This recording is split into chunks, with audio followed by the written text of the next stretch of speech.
podcast. I'm Jeff Walker with Dr. J.B.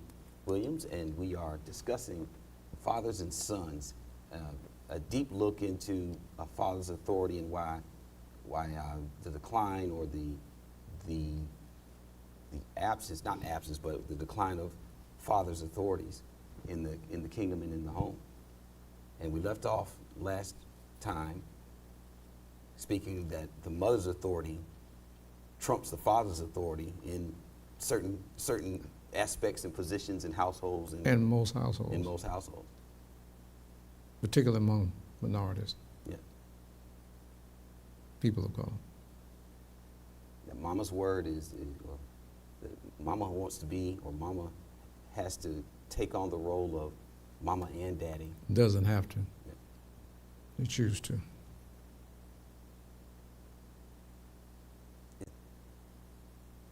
Go to Genesis. Because I know that's third. And I say they choose to. Let's go to Genesis 1. Genesis 1, the very beginning. Yeah. If you want to solve a problem, whether it's spiritual or naturally, go back to the beginning. You go back to the beginning. You got the answer. Genesis 1:26 says, "Let us make man in our image and in our likeness, and let them, men, have dominion." Woman was not on the scene at that time, so you couldn't extrapolate woman in that. She wasn't on the scene yet. Okay. Let them have dominion. Let them exercise authority. And then in 28, he said, "Be fruitful and multiply." So he created man's body to plant seed. And then in 2:18, he says, "Not good for man to be alone. I'll make him a helper, comparable, suitable, fit for him." Part of that help is to multiply. Mm-hmm. So he created him with the ability to plant seed. He created the woman's body to receive the seed, or to make it fertile ground in which to plant the seed. And to multiply. Okay? So every person in humankind has a father and a mother.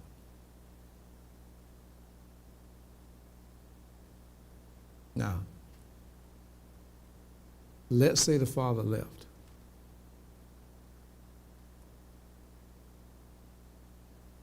She chose to raise those kids by herself. Here's why. Who picked them? Who picked the father?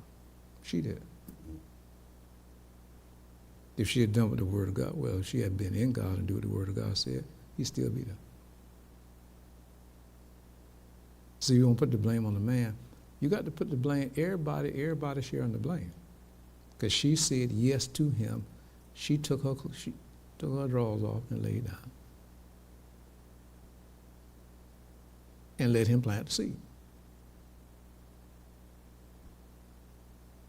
So if you pick it right, it's just like in my secular business. Delinquency was very, very low. Loss is very low.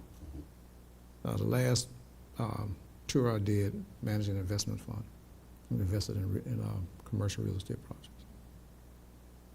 The loss ratio was 1%. You don't even have banks running that. Yeah. Here's why. I was trained when I got into this business and educated. Put it on right, you won't have no problems with it. Mm-hmm. So I made sure that we put those loans on the books right. That way you ain't got no problem. Now you can have some loss, but that loss has to be minimized, like I said, 1%. So if you put a marriage relationship on the books right, the father's gonna be there. So if you run their spiritual, natural, physical, financial credit, and Right. it all checks out. Right. Well, see, here's the thing. you can't see skin deep. We can't see skin deep. But they make the choice. Knowing you can't see skin deep, past the skin. God can see past the skin and through the person. So instead of her looking for a man, she need to do what the Bible says. When a man finds a woman, he receives favor from the Lord. Yeah. Okay, well, one, she's going to be prudent. The other thing is that God going to give it to her, because I have a prudent wife. But I couldn't tell you that I knew that when I married her, because it takes time to establish whether a person is prudent or not. Yeah. It takes time. And so you have to get the wisdom. Go to James 1:5. Okay.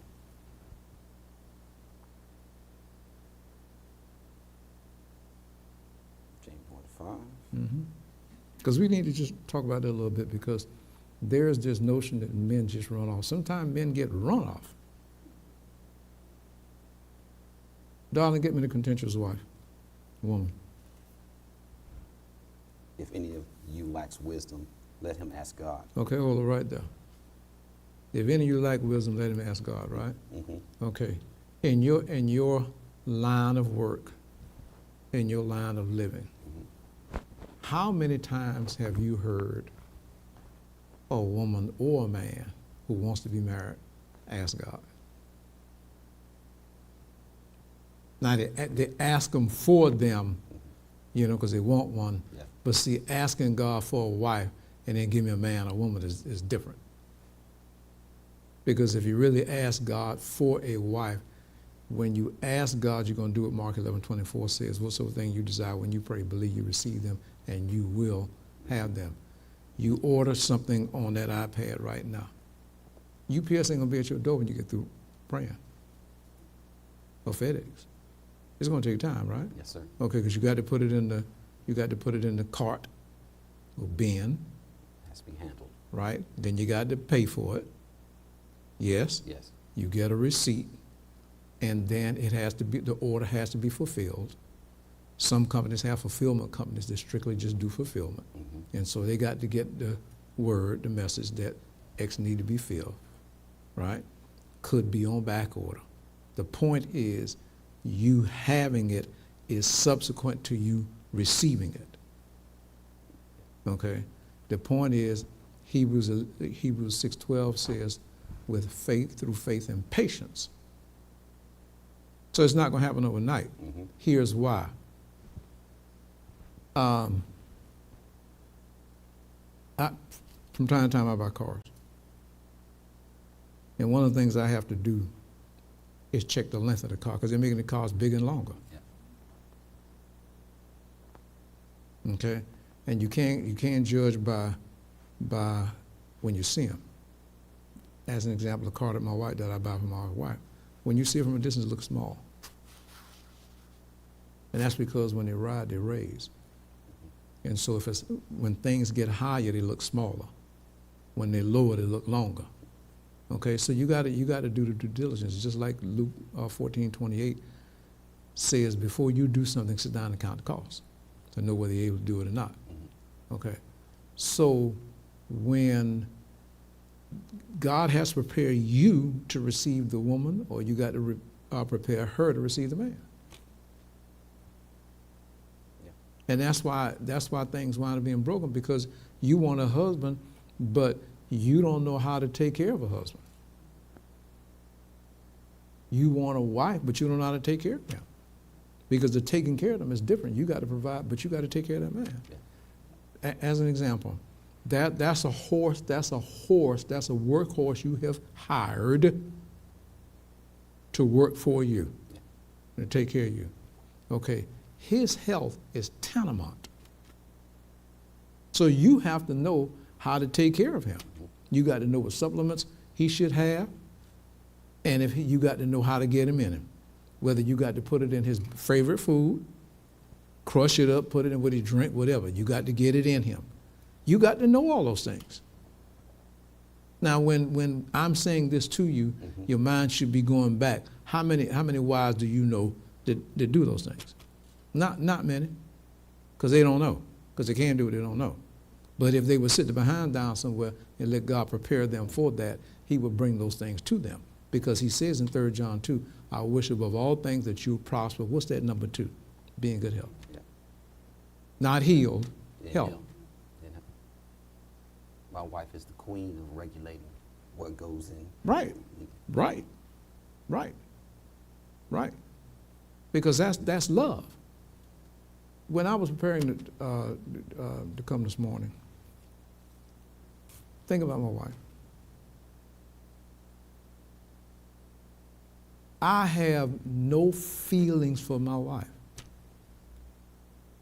And you have to clarify that, because when you say, I've been around the ministry a long time, and I understand, and I already know where you're going with that. When people hear that for the first time, you know, it makes clickbait on the internet. Good, good. So, A lot of times, the right word for it, it is provocative. mm-hmm.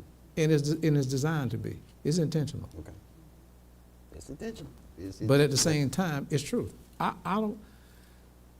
don't have no feelings for my wife. But I know I love her. Mm-hmm.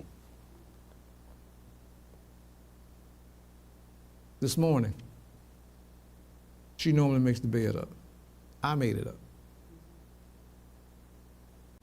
The Lord just laid it in my heart to do it. I get her up at a certain time on Sunday morning. I intentionally didn't wake her up. I let her get up on her own. Now, if she went past a certain point, I'd have woke up. But the Lord just laid it in my heart, let her sleep. I know I love my wife, but there's no emotion, there's no emotional feelings from my wife. I don't have them. And I don't have to. Because feelings doesn't constitute love. And that's where a lot of people get confused with the feeling and the love Right. part. Well, I feel good. Because see, what I was thinking about yesterday, and people don't go here. You know, people like surface stuff. I do deep dive. Think about yesterday. Because we're talking about this because see, women need to hear this because their pickers are broken. Because in the first place, they shouldn't be picking them. They need to let God pick them.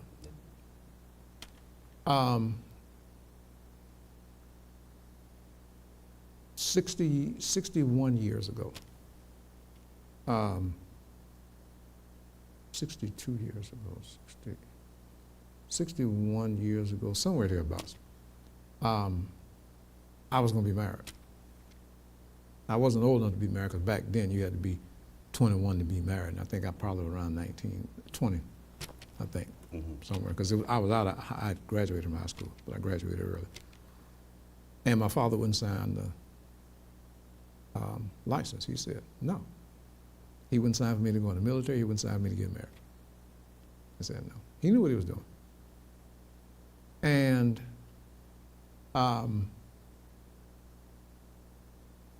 I had a cousin who knew the young lady, and we were talking about her. And I'm with this podcast and going and teaching this stuff. I got to really help people. I don't go from year to year, well, I know enough. I don't ever know enough. And I look at the stuff that we're talking about right now that people are experiencing in life. And some people are not recovering from this stuff. We got to help society. So I use my life as a test case because there are other people across the globe that's experiencing the same thing. So I wanted to know, how did that start? So I told my cousin, I said, call her, put her on the phone. You stay on the phone, because I want to ask her a question. And I asked her that question. And so the long story short, there was something I was taken by her. I don't know what it was.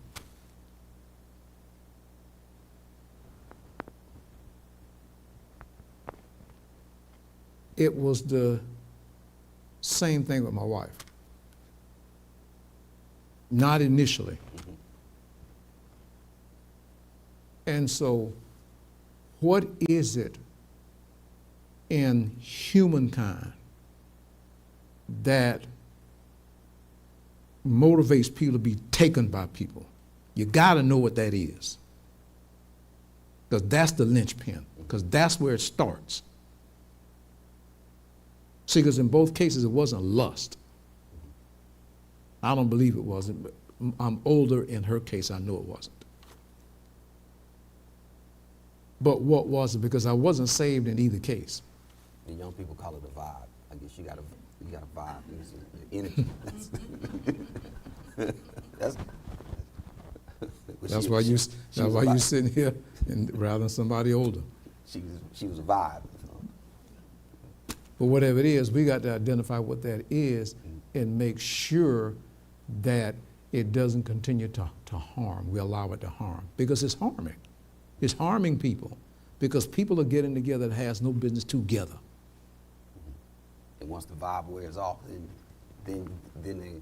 Well, here's the problem. Why I said you got to do that, because we're talking about fathers and sons. We're talking about children and their parents, fathers and sons. Well, it's literally killing us, because it's killing families, because people are getting with the wrong people, and they're having kids for the wrong people.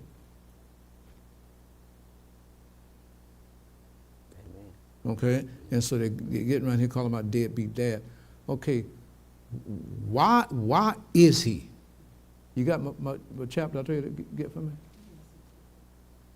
All right, either one of them. You read. Okay. So they don't think I'm putting it together. Proverbs 19. Okay, we'll go to Proverbs 19:13.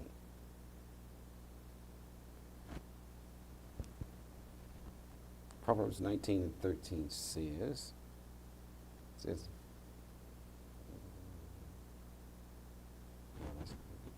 iPad up. But you got Proverbs what now?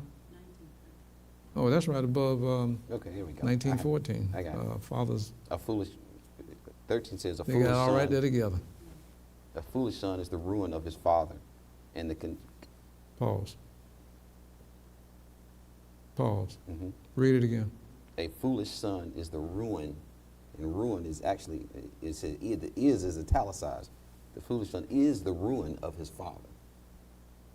What are we talking about? Fathers and sons.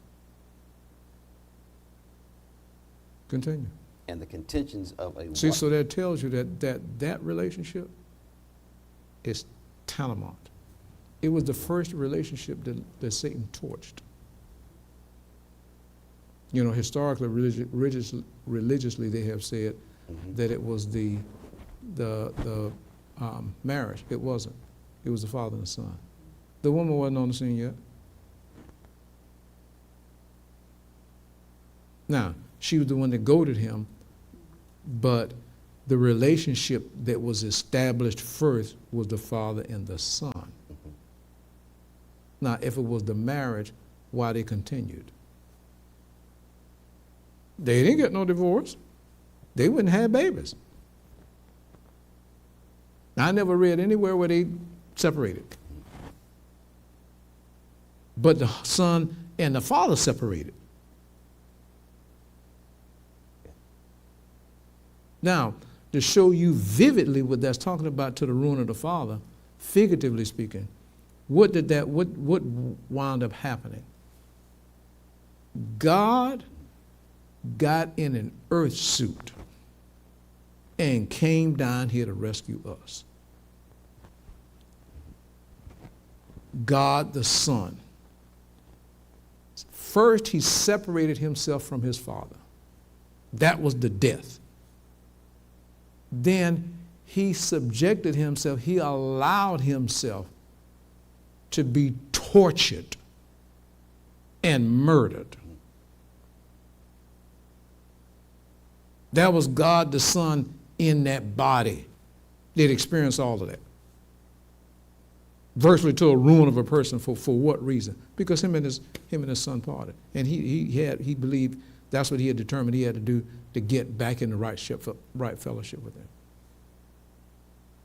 Go ahead. And it says, and the contentions of a wife are a continual dripping. Okay. Houses and riches are an inheritance from. Pause. A continual what? Dripping. Dripping. All right, let me have the other one. 21:19. All right, Proverbs 21 and 19. Okay. See, what people want to do, and it's just like what they're getting money from the government right now with all this counseling and stuff, and they're targeting. See, the man is the woman is the victim, the man is the problem. When they talk about abuse, it's the man that's the perpetrator, and the woman is the victim. Celebrated case, Warren Moon. Warren Moon told them, the wife told him, I picked up a broom. Quarterback Warren Moon. Right. NFL. Right. Yeah. But they didn't care. Go ahead, read it. Okay. 21, Proverbs 21:19 and Mhm. 19 says, better to dwell in the wilderness than with a contentious and angry woman. Okay, there you go, right there. Some of them run away.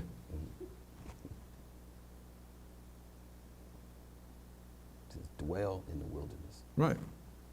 So what is that saying? They left and went into the wilderness. I'm not condoning it, but I'm telling you what's happened. And so it's not that men are fleeing, some men are ran off, chased away. Because who in the world want to live with that?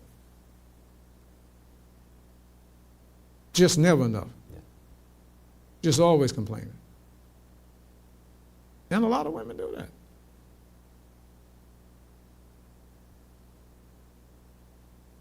Absolutely. Now, on the other hand, some men do. They run off. But the interesting thing is that they run off and then they come back and she lay down and get a second or a third child.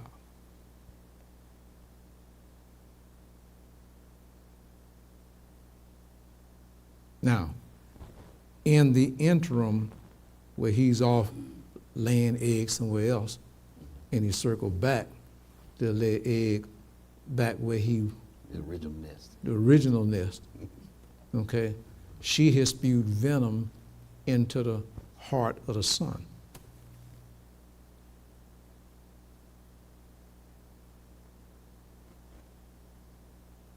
And so therein lies the problem. Mm-hmm. See, the stories and the seeds that are sown into the son's heart and the children's heart typically is by the mother. The father's out working, right? Who's home with the children? Yeah. There's this proverbial saying, you know how your daddy is. Okay, what is that? Mm-hmm. Yeah, it's toxic. But it could be. You know, what is that? Meaning, he's a problem. The way he is wrong. Yeah. In all my years when I was instructing and dealing with students, I dealt with that. There was a lot of toxicity there. Mhm. A lot of, and it was aimed at You fathers. but you hurry and get back because you know how your daddy is. So daddy is wrong. But if daddy is wrong, why are you with him? Because if he's that bad, what are you doing with him?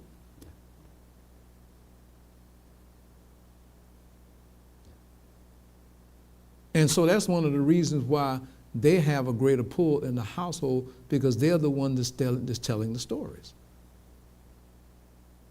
And because of how men are wired, men will not sit down and take the time and tell his story to correct their story.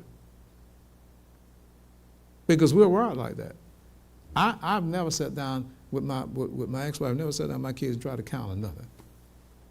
I told them what the deal was and they choose whatever they want to do. I'm going to steal a page from your book. So I'm Go talking right. about me now. Go This is right. Go what I right saw- ahead. What I saw. Because see, let me pause you for 1 second, and you do this. Okay.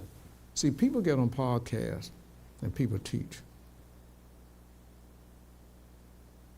and wonder why what they do has no traction, because we don't bring us into the equation and tell our story. And so it has no traction. You know, you got people thousands of years. David was 1,000 years ago. He was the one that slayed the giant. That took some kind of faith, right? Okay. What will get more traction in your life, David or me? Yeah, you absolutely. Why?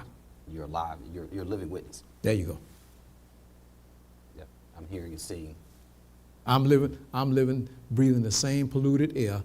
I'm living in the same tax structure. Yeah. I'm living under the same foolishness, just like you. Yeah. And so how am I faring well under these conditions? Yeah. But we weren't back there with David. We don't know what all the conditions were. We know were written, but we don't know. Yeah. But that's why God gives you contemporaries. Yeah. Go ahead. Your life. My father didn't. Well, what I saw, and this is me. My father didn't have to counter anything to that because he lived it. He did everything, and I saw it firsthand in the house.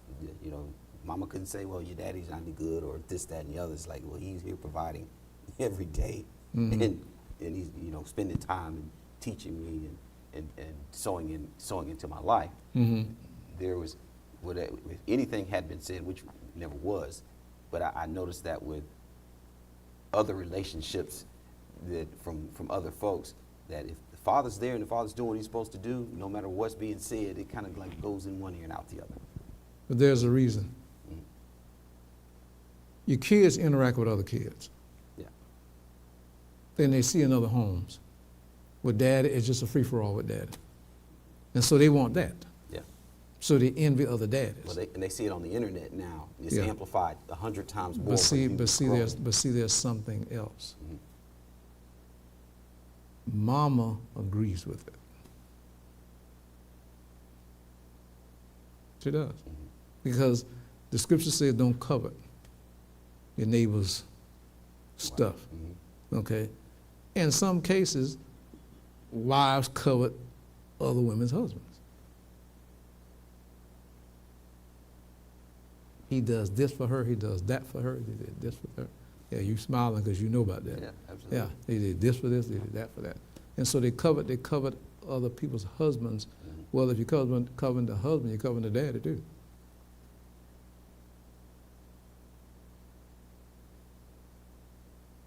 Because predominantly, women don't like strong disciplinarians as husbands for their kids. Fathers for their kids, I don't like that. I really don't.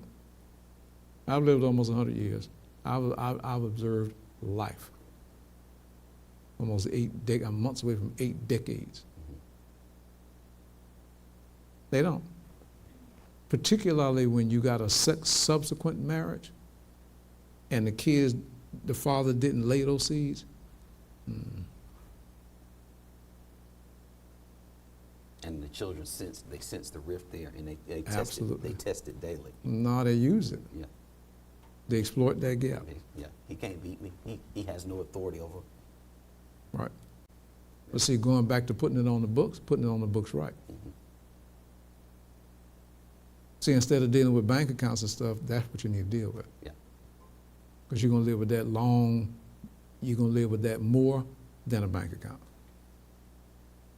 And you got to find that out. Yeah. But see, God knows that, and that's why still you got to go back to God. Give me Proverbs 3, 5, and 6. Okay. We're going to Proverbs 3, 5, and 6. Proverbs 3 says, 5 and 6. I'm sorry, Proverbs 3, 5, and 6 says, trust in the Lord with all your heart. And Hold on right there. How many fathers and mothers actually trust God when it comes to their children? They do this. But how many of them actually trust God with their children? If you don't trust your children with each other, and you can see them, how do you trust God and you can't see him with your children? Not that you can't, but, you know, we pay a lot of lip service. But how many? See, it says, trust in the Lord with all your heart and lean not to what? Your own understanding. This gives explicit instructions. The Lord mentioned to me a couple of days ago. This is the only way to raise your kids. It's going to work. Yeah. It's not going to work any other way. People today think giving them and being their friends is what's going to make it work. It's not. Yeah. I never gave my kids what they wanted for Christmas. What they wanted, never. She did that. She's been going on 52 years. Never. And see, people think that's cruel. Well, in Santa Claus world, that may work. Mm-hmm. But I don't live in Santa Claus world. I did, and I used it as leverage. So, okay, here's a PlayStation. Okay, well, you don't get good grades. I can take that PlayStation, and here's a phone. Oh, Mhm. you're not doing right. Give me that phone back. And then that corrected a lot of stuff Mhm. when they became social outcasts. Mhm. When you couldn't play PlayStation, you know, all night. That corrected a lot of missed homework assignments. Oh, they were in on time then. Mm-hmm. But see, with me, and because of, you know, how I'm wired in my education and training and professional experience, I'm not putting that dollar out there in the first place. And I'm not saying what you did wrong. Mm-hmm. We all have our Yep. deal, you know, as long as we get to the end game. And I'm not going to get, because see, when they grow up and become adults, they may never do what is required to have what they want. So I don't want to be the one to give them misgivings. Because if they don't do what they're supposed to do, they're going to never have what they want. Mm-hmm. Yeah. And so you don't go there. It's just like ministries. We are spiritual fathers. We are shepherds. We are caretakers. If they don't get it themselves, they don't get it. Because if you start, that ends badly. Mm-hmm. I know that Understood. experientially. It ends badly, and so you don't go there. And so you give them what they want, and you let them do what they want to do. And so who's ever the giving party and who's ever the not giving party is the ogre. Mm-hmm. And most of the time that's going to be who? The daddy. Understood. Yes, sir. Okay, continue with Proverbs 3:5. Okay. Proverbs 3:5. Trust in the Lord with all your heart and lean not to your own understanding. See, don't lean to your own understanding. Because they're your children, Yeah. you still don't know what makes them tick. Only God does. So you still got to go to God how to deal with them. Mm-hmm. That's why you got this book. In all your ways acknowledge him, and he shall Mm-hmm. Direct your path. Paths. It's past plural. Paths. Paths. Mm-hmm. If you do what? Acknowledge. Trust him. Mm-hmm. Don't lean into your own understanding. Acknowledge him. You got to do those three things. Parents don't. Mm-hmm. Go to Colossians 3, 3rd chapter. All right. Colossians 3. Start at 18. Colossians 3. And so we got to, you know, we have to teach these things so people can make mid-course corrections about how they're running their homes and how they're raising their children. Mm-hmm. Because if we don't, this thing is going to persist. And that passage that you read in Proverbs 19:13, there's another passage. Darling, get it from me. 1930. The son is a ruin. Yeah, but there's another one in Proverbs, I think it's 29, that a son will bring shame to his mother. Go ahead and read that. So in Colossians, the headline is in a newspaper. The headline says, "The Christian home: wives submit to your own husbands as is fitting in the Lord. Husbands, love your wives." Wait, back up. Okay. Run it again. Wives, submit to your own husbands as is fitting in the Lord. Mm-hmm. And verse 19. Hold on one Okay. second. Read that again. Wives, submit to your own husbands as is fitting in the Lord. Wives, submit to your own husbands as is fitting the Lord, right? Okay. You have no business submitting to your pastor and you won't submit to your wife, to your husband. And see, a lot of women have better relationship with the pastor than they do with the husband. Yeah.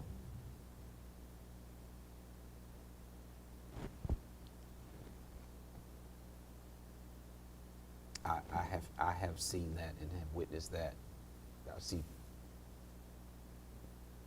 And folks- there's a yeah, problem. Yeah. You're not going to have a better relationship with me than you have with your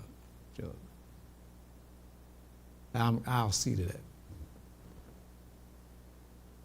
And I see to that. Yeah. It says your husband. Now, you're supposed to give due respect to the pastor, but you're supposed to give due respect to your husband.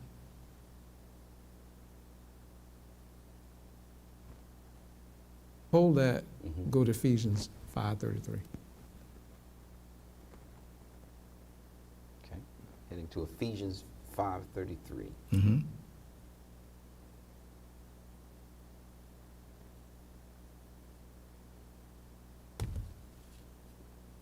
Nevertheless, let each one of you in particular so love his own wife as himself, and let the wife see. It said his own wife, right? Yes, sir. Not somebody else's wife, right?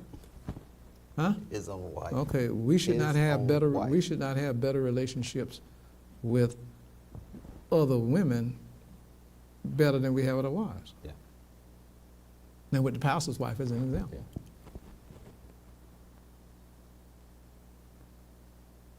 Because if she's that bad, get rid of her.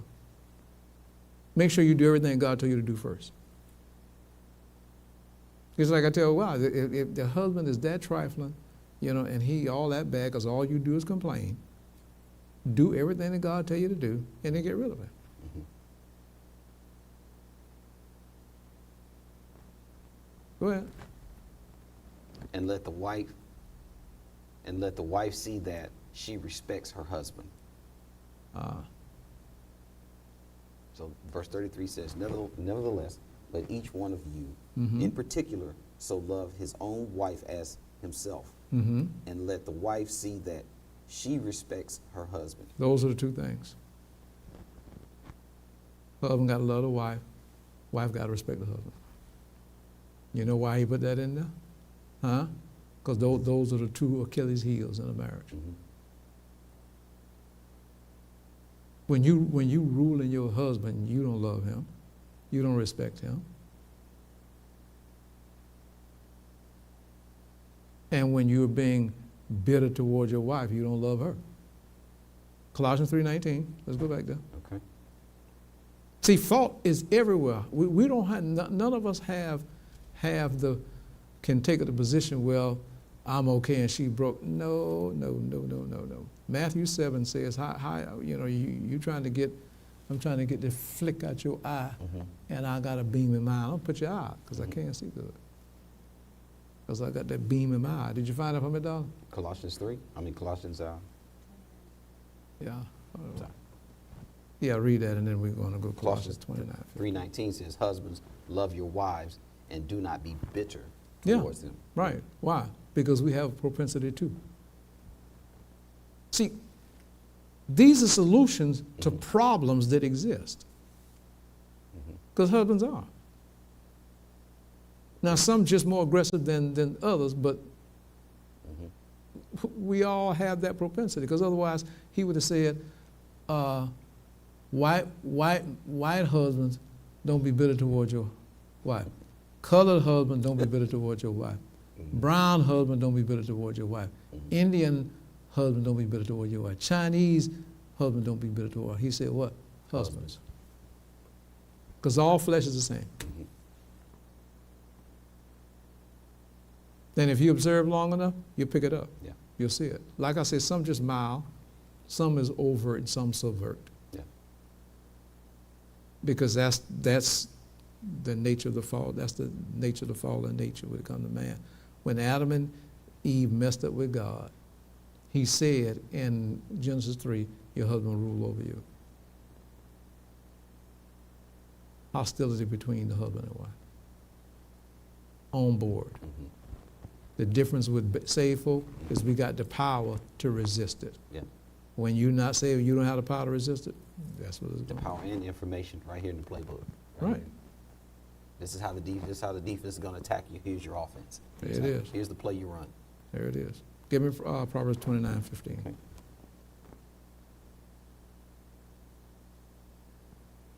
Proverbs 29:15. 15. And see, we sit and we have these discussions and teach, and people pay it no mind. See, I took it one step further, put it on, because that's something I have been against for years. Mm-hmm. You've tried to talk to me about doing live, in particular on YouTube, and I said no. Kept saying no, but I led. Okay, let's do it. So the people, because you and like other pastors have said to me, people need to benefit from what God has put in you. Okay, well, Mhm. putting it out there. So we are in Proverbs 29 and 15. Mm-hmm. The rod and rebuke give wisdom, Mm-hmm. but a child left to himself brings shame. To who? His mother. There you go. So see, these ill relationships Mm-hmm. harm both. And to tell you the truth, rightfully so. You know why? Because we're the results. Yeah. We're the reason, rather. Because we didn't do it right. We didn't put them on the books right. Malachi 3:2. Go to it. God desires holy seed.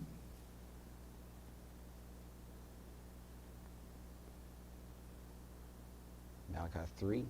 No, 2. Malachi 2. Okay.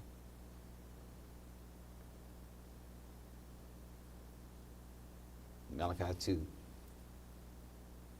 You want verse, start at the beginning? Mm-mm. 3. Behold, I will. No. Malachi 3. Malachi 3. Because I don't look at it often.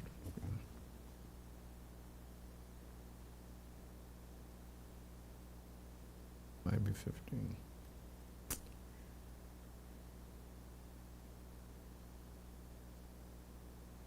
Malachi 3:15 says, so now we call the proud blessed, for those who do wicked are raised up. They even tempt God. Mm-mm. You know, I think, Hold on a minute. okay.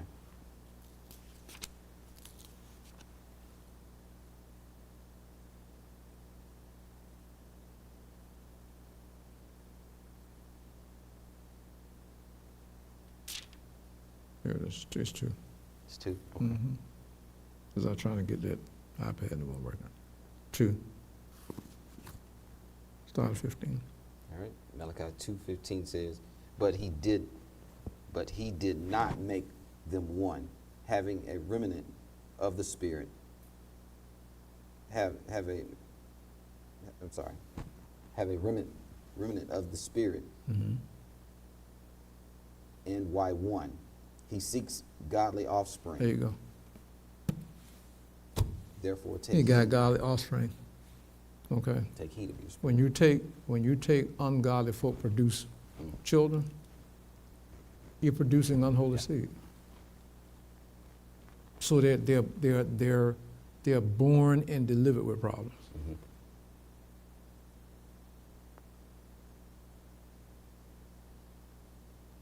First order of business, put them on the books right. Get saved,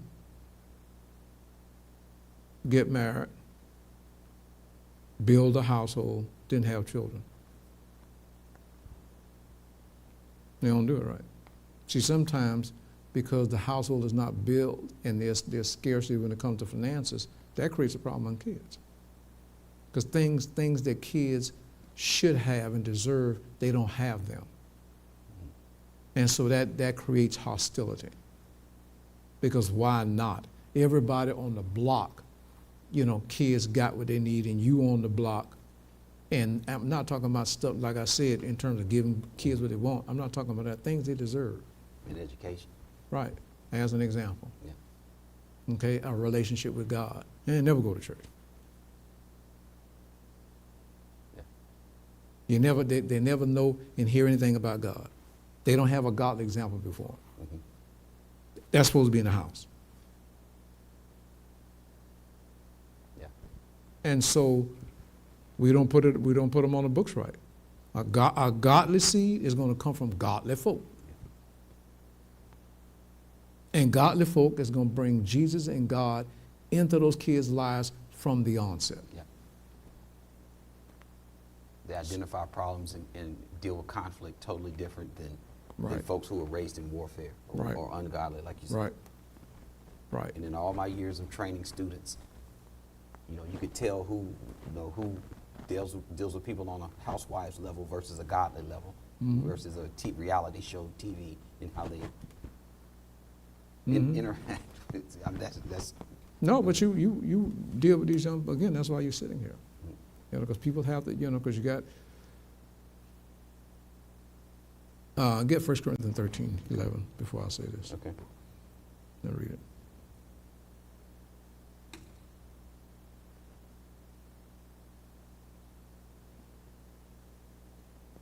First Corinthians 13.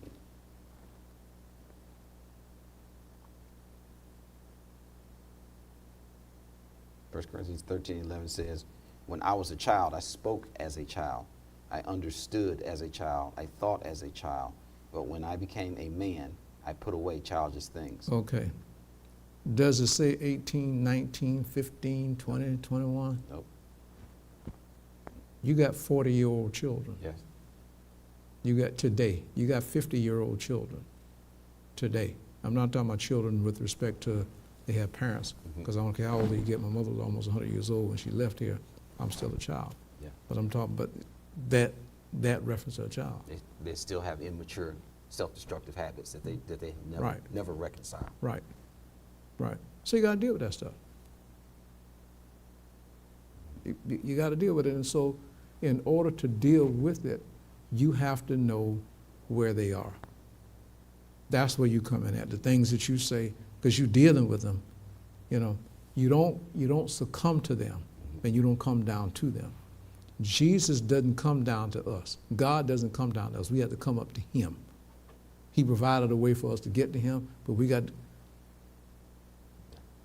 to come up to him. He's not coming down. He's not coming down on our level. We got to get up to his level. And so you have to hear it, and then you deal with it. Because if you got an enemy, you got to know where he is.